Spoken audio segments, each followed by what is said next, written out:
Hi, it's Justin Colletti of SonicScoop. Thanks for joining me for this week's episode of the SonicScoop podcast. And today, I was recently invited down to New York City to help Manley Labs put on an event. Manley, in case you don't know them, makes some of the most ubiquitous, high-end, boutique analog hardware, some of the most coveted compressors and EQs out there that you'll find in all of the biggest and best studios, practically every single one of them in the world. They make absolutely gorgeous stuff, and there's some great plug-in emulations of the tools that they make. They've recently been purchased by a good old friend of mine, a guy named Dirk Ulrich, who was the founder and owner for a long time of Plug-in Alliance and Brainworks. And fairly recently, he purchased Manley Labs and Apogee Audio, and they relaunched a couple of EQs. So I went down there to put on an event with Manley and to help do some walkthrough and demo videos around their EQs. But one of my favorite things to do is talk to people about music, audio engineering, and I got to do a bunch of that there. Not only did I interview Dirk, but I also put on a full panel discussion with some tremendous producers, engineers, mixers about how they integrate analog and digital together. Is analog hardware still relevant in the 21st century? If you're going to work it into your workflow, how should you do that? That's what today's talk is about. Before we get into this full-length panel discussion, I just want to give the briefest of shout-outs to our sponsors. This podcast, as always, is free. Thanks to our sponsors. The most important sponsor is always being you. How do you sponsor this podcast? Sponsor yourself. Check out one of our great full-length courses like Mixing Breakthroughs, Mastering Demystified, Compression Breakthroughs, EQ Breakthroughs, etc. They will change the way that you work forever for the better, guaranteed, or your money back. Also, a big shout-out and thanks to Soundtoys, making some of my favorite creative mixing effects in the known universe. Try out anything they make for free for 30 days over at soundtoys.com. Truly wonderful stuff. Without any further ado, let's get into it. Our panel discussion about using analog hardware in the digital age, with not only Dirk Ulrich of Manley, but also some great producers and engineers, my mastering mentor, Joe Lambert, a great engineer by the name of Steven Tejada over at Embassy Studios, and Paul Willie Green Womack, tremendous producer and engineer, and often contributor here to SonicScoop. All right, hope you enjoy it. Let me know what you think in the comments down below. Hey, it's Justin Colletti of SonicScoop. We are at Embassy Studios because Manley is putting on an event. Manley has just come out with two new EQs. They're kind of reissues of EQs that used to be around. They used to be called Pultec EQs, and now they're just called the Manley Dual Main EQ and the Dual Mid EQ. They sound absolutely beautiful. They're old school, tube-style passive EQs. We'll talk about what that means and how these people use them. We've got four great panelists who I'm going to introduce. All of these people are people who use analog and digital equipment together in the studio. And that's going to be the theme of today's conversation, is using analog and digital gear in the studio together. There's a whole bunch of great audio engineers out here in attendance and then in overflow rooms as well. Yeah, thank you guys for showing up. Thanks for being here. And these guys will have chances to ask questions as well. So before I get into it, just quick introductions. Steven over here, he's from Embassy. He's a resident engineer here. He just did some great audio examples we'll get to hear later. We also have Paul Willie Green Womack, engineer out of Brooklyn, New York. Also great. Joe Lambert, the guy who taught me everything I know about mastering. Excellent mastering engineer, has mastered beautiful sounding records. And another mastering engineer, you might know him from Plug-in Alliance and Brainwork and now Manley, Dirk Ulrich. Let's give a round of applause to our panelists. All right. So starting with, house rules. I'm going to start with the house guy. Steven, thank you for having us here. You have been a fan of Manley stuff for a while. There's a bunch of Manley stuff in the studio today. Can you give me a sense with digital workflow? There's so much you can do inside the computer. Why do you still like having hardware around you? Why is it important today? Man, I just don't think there's anything like the feeling. Everybody tries to make it about the sound of analog gear. It's not the sound, it's the feeling, right? It's how it makes the sound feel. You can't really beat that, with plugins and things like that. But Manley in particular, I love their stuff because just the way the circuitry is laid out, the kind of mixture of transformers and tubes. With these new units, I'm telling y'all right now, it's a must-have. Like, I can't wait to get my hands on my own personal unit. But yeah, man, it's just, there's nothing like the feeling of the analog gear, man. Forget the sound. Yeah, it's gonna sound pretty, but Yeah, the soul. I like to call it the soul of the sound. Like, you can't really replicate it the same way with a plugin. Yeah. There's the feel on the record that you hear back, and there's also the feel of using it. I mean, it's very different the way we interact with an actual physical piece of gear compared to just mousing around on a screen. I think that's a big component too. Turning knobs, man. It's the same. Like, you can close your eyes and just do your job, you know, and that's the beautiful part of it. Yeah, I gotta tell you, I do a lot of digital mastering these days, and I do it because the recall is faster, but the getting to the sounds I want is faster when I'm using hardware. I'm not looking at the screen, and I often find myself using one piece, like one of these Manley pieces, where now I use like 3 or 4 plugins to do the same kind of thing, if that makes sense. All right, Paul, you also work in a kind of hybrid digital/analog studio. I don't remember if you have a console, or is it like computer and then your analog outboard? It's computer and analog outboard. So what's that like, integrating the stuff without a console, and why use analog hardware in that situation in a non-console environment? Well, from the mix standpoint, you know, just like we said, I want to reach out. I want to turn a knob. I want to do it in a musical way, right? Computers are very good at like the scientific way of things and the surgical way. But if I want to make something sound dope, I want to reach out, turn a knob, and be like, yo, like I'm there, you know, and that's part of it. And doing it, you know, maybe it's for me just, you know, as the engineer, but if I'm more musical about my choices, the music itself is going to be better, right? So part of that is just, it gets me to the results in a more musical way, which is what the listener is going to connect with. They don't care about the bits and the this and that. Does it feel good for them? And so that's really my goal with it. Sweet. All right, Joe, the only other guy who remembered to wear a suit jacket. I mean, this was a black tie event. I don't know what you guys are doing. But Joe, you use Manley gear in the mastering studio. I think you have 2 pieces in there, the massive passive and the variable mu. Why is Manley attractive from the mastering engineer's perspective? And how do you see using those devices? Because you have more than one compressor in your studio, more than one EQ. Why did those make it into your studio? And what do you lean into them for as opposed to other tools you have access to? Well, I was lucky to have access to one of the very first massive passives ever built when I was at Classic Sound. We got one in. It's just a really good sounding EQ. The Very Mu is a wonderful sounding compressor, especially in today's world where the majority of music is recorded and sent to me. Either it's recorded digitally, or even if it's recorded with some analog, it's sent to me as a digital file. So I will often run things through the Very Mu, not really because I want to compress things that much more, but there's just an upper mid lift that it does, and it's a tone. It's a beautiful sounding piece of gear. So yeah, I was really fortunate to work with those things, you know, early on at some of the studios I worked at. So I just became, they're almost like a crush. Like, I'm just spoiled. So I use the Manley gear pretty much, you know, every day for the last 20 some odd years. Yeah, sweet. And Dirk, you are known until recently as the plug-in guy. I mean, the plug-in guy who modeled a lot of analog hardware. Why did you buy Manley? Because I loved the brand. And first of all, as most people know, I sold Plug-Nines and Brainworks a couple of years ago. And then I was told that I wasn't a part of this anymore. And so I really wanted to get back into the music equipment business because that's what I love. And I started Brainworks even because I was producing records at that time, and I was a big analog fan. I had a 72-channel Neve console at some point and lots of outboard gear. I started on a 2-inch tape machine. So that sound was always my idol, if you will. Yeah. And then I found a couple of guys, some almost 20 years ago, that were really good early on at modeling these analog units. And then, of course, it got better and better. And I stand by what I've said on so many videos, and I agree with what you said. The plugins will get you there pretty much, I mean, identical or super, super close, depending on what it is.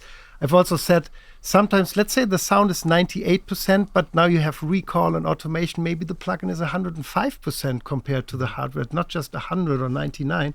And honestly, I don't give a crap if people think it's 90%, 100%, 95%. But there's so many great sounding records that have been made at this point with just plugins. But I also agree, like if you're, I don't produce a lot of music anymore. I don't have the time, but I still have a nice mastering setup. And sitting in front of like 6 units and just having access to every knob is just a beautiful thing. No. And I started flying like 2 years ago, and I compare that now. I got a flight simulator into my garage like a few months ago, but it didn't have any of the touchscreens. So now I'm trying to operate a virtual plane with one mouse and just a keyboard. It doesn't work. But if I'm in a plane, I have all these switches and knobs, and that's very similar actually to being in a recording studio and just doing this, you know. Right. Yeah. So. And what attracted you to the Manley brand specifically, and what were some of the first pieces of Manley gear that you had fallen in love with? I had worked with a ton of Manley stuff like the Voxbox, Massive Passive, Variable Mu, the Slam ones. And I've been friends with Ivana for many, many years, and I respect it so much. Like it's been 40 years, I think, that she put into this company. And like a couple of years ago, I heard that she may be willing to sell the company. And then like 2 years ago, roughly, or 1.5 years, we started talking about this again. And I had just been out of my non-compete after selling Plug and Lens and Brainworks. And I was attracted by the sound and by the brand name and the reputation. And I promised Ivana and I promised customers on Facebook and whatever, I want to make Manley a slightly more modern company in the future because it's been 40 years. I think it needs it. But I also promised that I won't touch the sound of these classics. Like, why would I change the sound of the Variable Mu? It's a hard word for German tongues, by the way. Variable Mu sounds like I'm drunk. And the funny thing is, I tend to say Variable Mu, and Ivana slaps me every time I do that because there's obviously the official name, and she's very, very strict about this. Anyway, but so that was mainly the reason. I'm a fan of the sound, and I can credibly stand behind that brand. So even though I come in now, like it's been almost a year now, I have nothing to do with the beautiful mid-lift that's in the compressor or beautiful EQs. But we have some great ideas. We hope and we believe. Yeah, sweet. One of the things I love about the Manley stuff is when I put things through the Variable Mu, if I'm supposed to say, it sounds different and more complete and more like a record before I've done anything. And I feel like I've encountered that with a lot of the Manley gear, and with a lot of your favorite hardware is that way. Now, the biggest issue with hardware, in my mind, is recall. So I want to ask all of you guys about recall and how that makes sense in your workflows, because all of you use analog, all of you use digital, and all of you sometimes have to deal with recall. How do you deal with it? Do you deal with it by only using it during tracking, only printing it? So tell me a bit about that, Steven. Starting with you, how do you get around the issue of dealing with recall when you're using analog gear? I mean, it's an unavoidable issue, but my personal workflow is like if I'm using something that isn't stepped, I'll usually use it as an insert or I'll print. But I have a few pieces myself in my setup where they're stepped. It's just they click into a certain position, so I either mix into them or whatever, and then that way I feel a little bit more confident about recall. When it's time to do a recall, it's just, it was 3 clicks this way or whatever, and then keep it rolling. But that's really the only way to do it in an efficient manner, I feel like. Otherwise, you're kind of getting slightly different results every time, not to mention voltage or whatever other issues come up. I've done prints where like it's the same everything, I never even touched the gear, and when I do the second print it just tonally feels different, so it's one of those things that's just like no matter what the recall is, you're gonna get a different sound somewhat. But for me personally, like I love some notched stuff or like step things so I can just remember the number of clicks or write them down, or use something like a session recall. I love that. That's like one of the best creations ever. But yeah, that's how I personally do it. Yeah. Willie Green, any thoughts on this? Yeah, I mean, similar. I've used, recall software, session recall. It's a program called T-Boy. I've used a lot of different things, but I'm at the point now, like I spent a long time trying to put together this analog mix bus, but it's impractical. My clients and everyone else's clients expect quick turnaround on changes and on the most minute thing. Oh, that little breath there is, can you get that? If I have to go somewhere and book a room and do an analog recall to be able to do that, it's impractical. Even if I have to go into my own studio and recall a mix bus, it's a little impractical.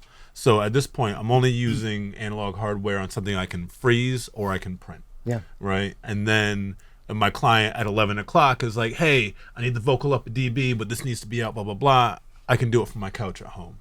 And, would I rather be in my studio with all of my stuff? Sure. but clients expect that kind of speed nowadays. Yeah. God forbid I be out of town or I'm traveling or something like that. And I have young kids. I'm not always in my studio. I might be at the playground. Yeah. I can do a quick little recall from the playground if everything is printed and frozen. You know, I mean, it happens. That's if you got your book bag on you, with your laptop. Hey, one of these days, stay ready. One of these days, the phone is going to be powerful enough. You just pull the whole Pro Tools session up on the smartphone, and make your change there. So, Joe, with mastering, it's pretty different because there is no printing individual tracks. There's the whole master. So, what's your process? I mean, when I learned from you, we had pencil and paper and we were writing down, and you had stacks and stacks of sheets and you just write down what the settings were. Is that still how it is? And does that make you institute any specific policies around managing client expectations around revisions? And what are your thoughts No, about this? I've evolved. You have? All right. Tell me about it. I have, basically it's the same EQ sheet. I'll give you a little background on how I work. I basically have a Pro Tools system that I use as my playback device. Mm-hmm. It has all the plugins and stuff I could use, but I rarely use anything in Pro Tools. I kind of just want to get it into the console. A lot of analog gear, so I generally use that, but everything's project dependent. So I have my little iPad, which has a copy of that EQ sheet, probably the same one. Yeah. So I've got my Manley, my Soundtech, my Buzz, my blah, blah, blah, everything's on there. And I literally just write it on there. But one of the things that I've been conscious about is all of my analog gear is detented. Mm-hmm. So even the Massive Passive, which I believe, they didn't make a detented one, and we were like, we need a detented one for that, and probably 100 other reasons. They made one. So, for example, the other day I had a client in. I got the song where I wanted, and I had the Massive Passive. We had like a dB boost for the low end, just make it a little bit bigger. And he thought, what if we push it a little more? And I'm like, it's starting to sound a little too pushed. But that's what he wanted. I said, all right, we do that. And he's like, well, the next day he's like, can we split the difference? So what I will do is, knowing that split the difference isn't going to work, I will, instead of going back through the analog chain, I'll use the Massive Passive plugin. Because it's the same sound, and I know I wanted 1 dB, he wanted 2. So I can go into the Massive Passive plugin and just put it on and do a half dB down and then a dB down. I can send them both. And that's very fast. Yeah. But yes, I still write everything down. Yeah. You got to get it with these guys with the photos. I got a cool magic pen. Yeah. Person recall, man, saves lives. They have plug-in visual versions of a bunch of pieces. It takes me 2 minutes. So I don't, if I had as many tracks as you guys are working with, regularly, I could totally understand that. Yeah. Dirk, any thoughts you want to add to this idea? Yeah, so in mastering I work similarly, but actually without any paper. Sometimes a couple of pictures, but what I do is I go out of Pro Tools. I use, if I have to, a plugin or two on the way into my analog rack, and then I actually record all my analog chain, and then I have another bus that this signal goes to, where I would have maybe like an AMAC 1998 EQ or something like this plugin. And so I make my small changes. If a customer band calls me and says, well, it's great, but a little bit more bass or a little less bass, then I actually will do that with the printed analog already, so I can also bounce it fast. I don't have to run it in real time all the time. And that seems to work okay for everybody. I don't work 8 hours or 10 hours per day in mastering anymore, but I still do some. And in mixing, I have an interesting story. I mixed a song once. We did a cover version of Madonna's Frozen as a rock version, and I met Dave Righteous, who's the original producer for that song with Madonna, and he offered me to mix this song together in a big studio in LA with SSL console, and he brought the Mac EQ. Actually, the Mac EQ plugin was born that day because he brought this EQ and said, my friend makes this EQ, and maybe I should connect you and you can make a plugin, and it's still a classic. But what we did was we spent 1 day of setting up the session and mixing everything and automating and everything. And then he actually spent another half a day the next day to record every single, like only the bass drum, 4 minutes of just doof, doof, doof, doof, doof, doof, then the snare, then all the drums without bass drum and snare, then bass only, but through all of the master bus chain and the console basically. And the final result that he gave me to go to mastering was like 24 stereo tracks basically. Out of, I think we started with 30 mono tracks or maybe 40 mono tracks, and I ended up with 24 stereo tracks. But if you pull all the faders up to 0, it actually was the mix pretty much. And he even said, and it triggers the master bus compressor a little less because every individual signal isn't, of course, the full level. That worked great too, but that's spending 2 days per song on mixing. You can do that maybe when you have Madonna's budget or Celine Dion's. Which he calls himself he said at some point he's like the ladies producer because he works with Madonna and Celine Dion, these guys. If I work with a punk rock band in Germany, I can't tell them we're mixing for 2 days for each song. That's just not an option. So. But it was interesting to see how he got there. Right. Unless one of the guys in the punk rock band is a producer himself, and then he'll give you day after day of revisions, requests, because he's mixing the thing in his head as well. And yeah, that's a different dynamic. But yeah, I totally. But even before, so we talked about it. I think one beautiful thing about analog is actually the committing part. Yeah. And I personally like that. It's the limitation that I opt for almost. Because I don't want to have a session where I can still adjust everything like 3 months later with 250 plugins. And I love plugins, obviously, but I like to commit. Yeah. And get it one of the best ways to mix in less time is to give yourself less time. It's amazing how that works. Yeah. All right. We have so many talented engineers and producers in here right now, so I want you guys to be able to ask questions. I was going to do like a lightning round question. I'm going to do one quick lightning round question. So if you have questions, I want to take them. But my one quick lightning round question, since we are here from Manley, and Dirk is not going to promote Manley too heavily, I will. I want to ask all of you guys, what if you had only one piece of Manley gear, what would it be, and what would you use it on? Any thoughts? If you could only have one of the pieces that are in here, which one would you grab first? Now it's the new one. Like I've been spending so much time playing with it now. I prefer it over the Massive Passive, believe it or not. I mean, we don't have the mastering version here. I don't know if that's like sonically different. But there's something about this newer dual passive one that it brings the heft, the fullness, just that big sound without adding too much of like that saturation, crunchiness kind of thing. It just makes it fuller, bigger, thicker. And it's not like the old school passive EQs like a Pull Tech where it like immediately rolls off the top end. Nah, it's there. You know what I mean? Like you got top end, you got high fidelity, but you still got body. You still have just like girth to the sound. You know what I mean? And I think I'd go with that because I could put that on any individual source. I could put it on a mix bus. I did, in our example. You know, so yeah, that's my vote now. Sweet. Paul, if you could grab one piece of Manley gear out of here, out of anywhere, what would it be? Massive Passive on piano saves lives. Oh, right. I've been in situations like wild situations with some piano and had that, and that saved the day. What kinds of things do you find yourself most commonly having to do to pianos to save pianos? Well, that one, it was a whole situation where someone was doing a classical piano album, but somehow it was not done on an acoustic piano. It was all in the box, and I needed something to actually give it that life, to give it some air, give it some breath. So some of the virtual pianos sound really good these days, but they need help. Not very classical then, is it? Look, Right. I said yes to the gig and I did what I did. There you go. That was the move. No shame, no shade.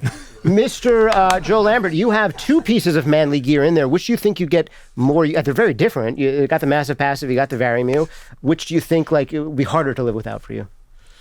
I gotta say the Variable Mu because I've just had it or had access to one as long as I've been doing this. So I've used it on thousands of records, and it's just a wonderful piece. I love the Massive Passive obviously too, but I think that's been a constant for you because you've had other pieces come in and out of the studio, but I haven't seen that Variable Mu come in and out of the studio. It's just been in. Yeah, except it's the second one I've had because when I was at True Tone, they purchased with Carl. Yeah, they purchased two. When they hired me, they purchased. Those were two things that I asked them to get for me, and they did. And then when they sold their lease to Sony, and I went on my own, Carl wouldn't sell me those. Yeah, he probably keep them for himself. I've been using these come on. And does he still refuse to retire? He's still using them still? He will never retire. Ah, there you go. He must be in his late 70s now, I'd imagine. Oh, yeah. I mean, he's been doing it. I was talking to Vic and Joe outside, two heavy-duty mastering engineers who both worked at Sony, and I would guess that Carl has cut more vinyl than anyone alive. I mean, my first music industry job that wasn't working at a retail store as a teenager was at True Tone in the CD duplication department.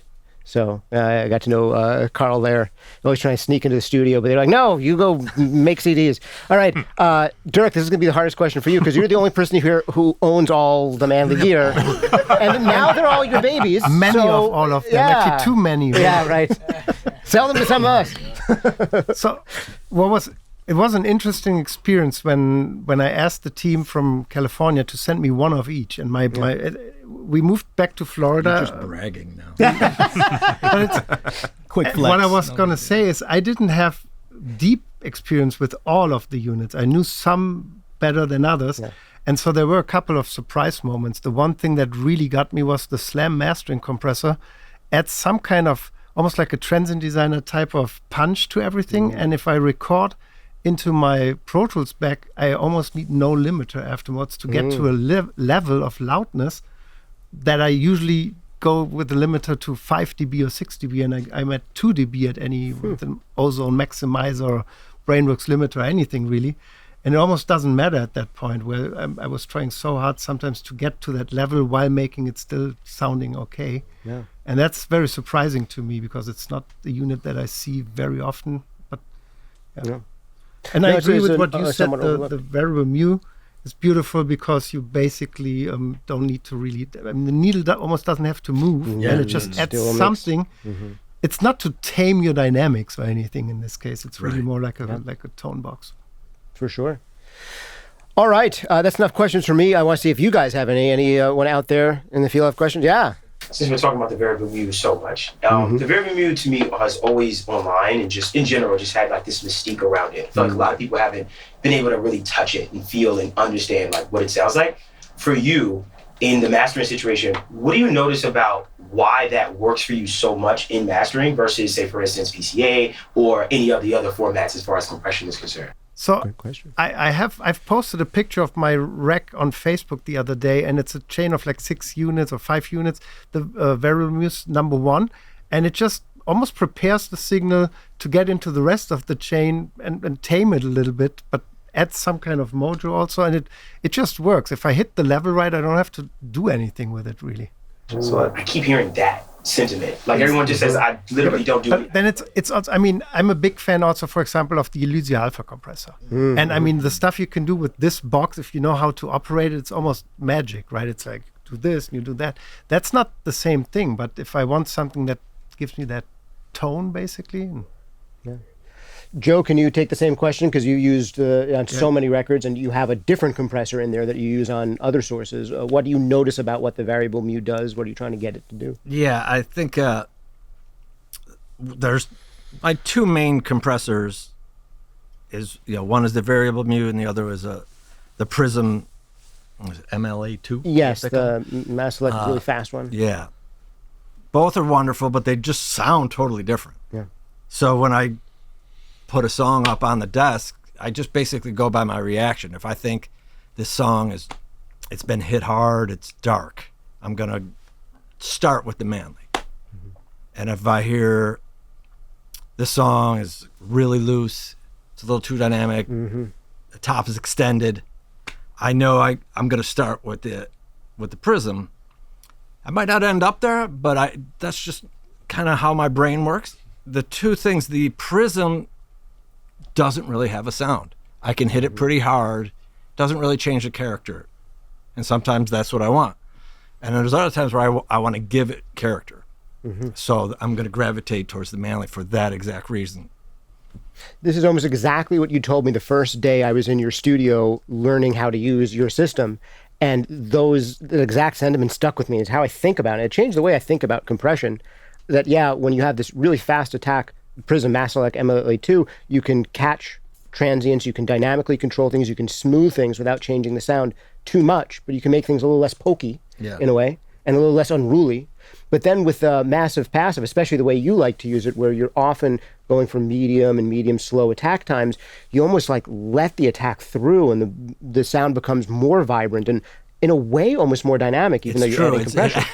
It often sounds like I'm taking an uncompressor. It's really when it's set up right. Yeah, people sleep on that. That's relatively bounce, right? slow attack compression has an almost uncompressing sound that can sometimes make things that sound unruly sound even more unruly because you exaggerate the attack a little bit. But I do say one thing I did do is sometimes I would use that varying me with a very, very fast attack setting, and it would be smooth things out and make them sludgier in a way that the MLA2 that's very clean doesn't make them sludgier. Yeah. The Manley, though, if you want to make something sludgier, it'll do that too if you set the attack really fast. So it has this split personality where you can get really sludgy and thick, or you can get really vibrant and alive. Absolutely beautiful. So those are the things that I hear when I listen to it. Any other questions? Yeah, one back here. This is for Dirk. All right. So you've taken Manley now and you're making enhancements on already what we can call classic gear. What can we expect from Manley with new stuff? That's a good question. One thing that we actually actively trying to do is, I said we can't just only sell boxes that are $5,000 and $7,000, $12,000. And being a plugin guy originally also, I mean, yes, that there's going to be probably some plugins too, but that's almost irrelevant right now because everybody was expecting that. And yes, that will be a thing. But we actually have a working prototype now of a box that I really like, and internally we call it the Rox box, almost in reference to the Vox box. Mm-hmm. It's a tube and transformer DI box for guitar and bass with high pass and low pass filters to change even impedance and so on, different levels, and to hit digital guitar systems, because the reality for a lot of guitar players these days is that they're using Kempers and plugins and quad cortexes. And I am a guitar player, and these things sound great. I mean, the plugin sound great, the hardware too, but it doesn't feel the same. And so the interaction between pickup, strings, and then some impedance-related stuff and your cable, that's real. As a rock guitar player, I can feel that bounce basically, and so it's basically like a guitar input stage, and it won't require. It's not like a DI box in that it still needs a microphone preamp. You can go straight into your line level basically, and I see these discussions online about what's the right level to record your guitar in terms of the gain of your input stage of your interface or whatever. And we're trying to solve that, and that's definitely not going to be like a $3,000 DI box. So it's more going to be like, I don't know, if I had to guess, $1,000 roughly, or maybe a little less. Right. Well, as someone who uses a guitar modeler, I can't wait for you to send me one of those. Because right now, observe the word send. The output of my ToneMaster Pro, and I go into my Marshalls, so that I'm using the amp of the Marshalls. Yeah. Because, like you said, if you just go right into it, it sounds great, but it sounds like a recording of something great. Yeah, I think, I mean, we have modeled all kinds of Engel amps, diesel amps, Friedman amps, and when you hear a recording of the actual amp and the plugin, it's even the manufacturers can't really tell the difference with a lot of our EQ and compressor models that we did back then with Brainworks. So I think the sound is pretty much, I mean, everybody can live with it, I think, at this point. And my buddy Pete Thorne, he travels a lot to Japan and he plays with various acts there. He can't bring his stack that he would love to take, even maybe. So the reality is he travels with a little box with something digital, but I think a nice input stage could really help. And that's also something that's completely not like studio stuff. We're also working on a you've heard this actually, a very early prototype, a monitor controller, which has two different transformers in it now to switch. The idea there is that it's all analog, but it can be controlled by an app basically. But there's no converters in it because I believe most mastering guys and mixing guys have their sound already. What's nice is you can actually have different transformer settings or no transformer based on whether you're mixing, mastering, or you just want to enjoy listening to, maybe even playing your music to the band, and you want that extra little oomph on your bass drums, and you use that one transformer sound that gets you there. That's a neat little thing, and it's also different than EQs, Sweet. compressors, and all the stuff that Manley's been doing for 40 And we're looking forward to the more affordable gear too, because this is a little known fact. One of the reasons that Dirk bought Manley is it was cheaper to buy the company than one of every piece of gear for the studio. All right, I think we had a question over here, Eric. Yeah. I want to piggyback on his question regarding this for Dirk, regarding the feature of Manley. Will you be incorporating like recall features and feature analog gears? Honestly, at this point, we don't have a plan for that. I'm not against it or anything, but also Manley is not as big a company as some people think, because Manley is in all these pro and super high level studios, but we're not selling like thousands of massive passives or anything.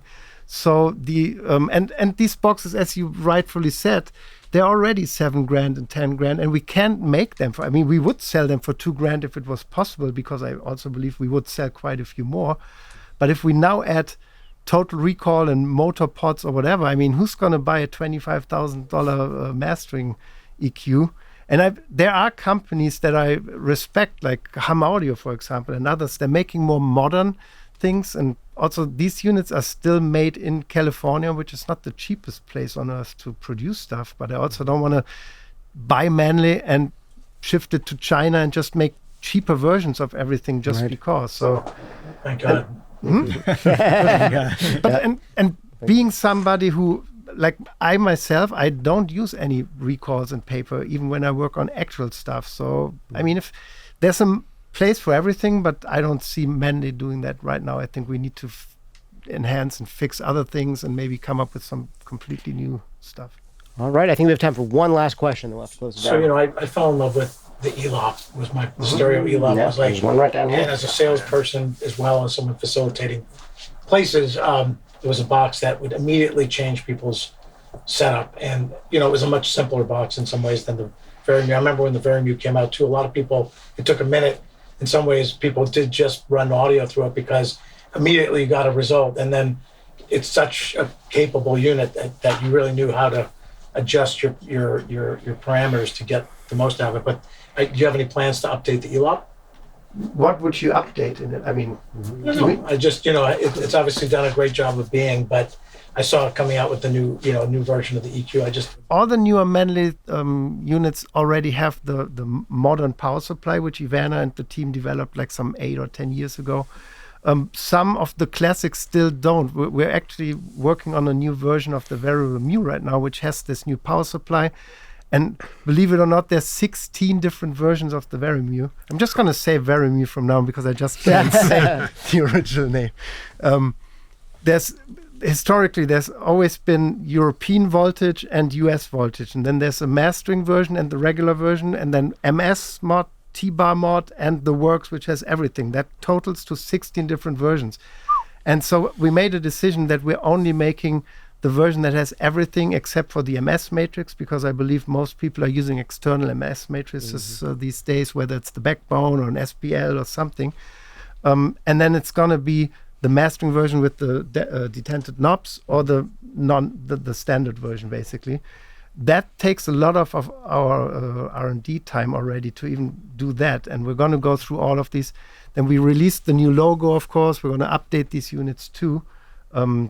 That's pretty much eating up all of our resources at this point. And so these newer versions, the newer models like the New Mu and ELOP, they already have all of the technology at least. So we may update the front plate, but I don't have any plans for... Well, you're not going to get rid of it, right? So. No. That was the secret question in there, yeah. What's going to happen to my babies? They're all going to... No. Yeah, good. Also, I mean, there's still a real team in Chino that services these units, and you can send it in if you want. We obviously in Europe and in Asia, we have partners, but they also work with Manley direct and get the original parts and tubes or transformers, whatever is needed at some point. So we want to keep that alive. But yeah. Sweet. I mean, a unit that only has like two knobs or whatever and sounds the way it does. And that's a promise I made to myself and to all the fans out there. I don't want to touch the sound. If I ever felt the massive passive is missing something, then I'm going to create a new EQ and call it the even massiver passive. Yeah. All right. Well, thank you guys so much for being here. Thank you for joining us from home. It's been Justin Colletti of Sonic Scoop with Dirk Ulrich, Joe Lambert, Paul, Willie Green, Womack, Steven Tejada. Am I saying it right? All right. Thank you so much. And thank you for Embassy Studios for having us here. It's been great. Yeah, you guys beautiful want to get place. some beverages and some food out there, so we'll let you guys go. And before you go, if you've used any Manley gear, this guy over here, Matt, holding the camera, he'd love to get your story, talk to you for just a minute or two on camera, and share your story with the world. What are some of your favorite pieces that you've used and how? So definitely see him. And if you're checking this out at home, leave us comments in the YouTube videos and all that stuff and tell us how you've used some of this gear and how you like to use it. Thanks for hanging out. It's been Justin Colletti of SonicScoop with these guys. See you next time. Thank you, everybody. Thank you.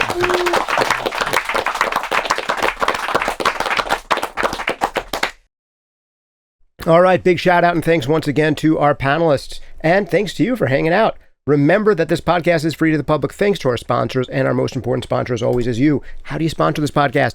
Check out one of our great full-length courses like Mixing Breakthroughs, Mastering Demystified Compression Breakthroughs, EQ Breakthroughs. They're all guaranteed to change the way that you work forever, for the better, or your money back. And right now, if you're checking this out when it comes out, there is a limited time sale on the Mixing Breakthroughs course. It is 26% off with the code SUMMER26 at checkout. So check that out. It's only going on sale by itself once this entire year. Each of the courses only go on sale once, and this is your chance for Mixing Breakthroughs. So check it out. Hope you enjoy it. Big shout out and thanks also to Sound Toys, sponsoring this podcast from the beginning, making some of the dopest of creative mixing effects out there. Check them out for 30 days. Anything they make for free over at soundtoys.com. Thanks again for hanging out. Been Justin Colletti of SonicScoop. See you next time.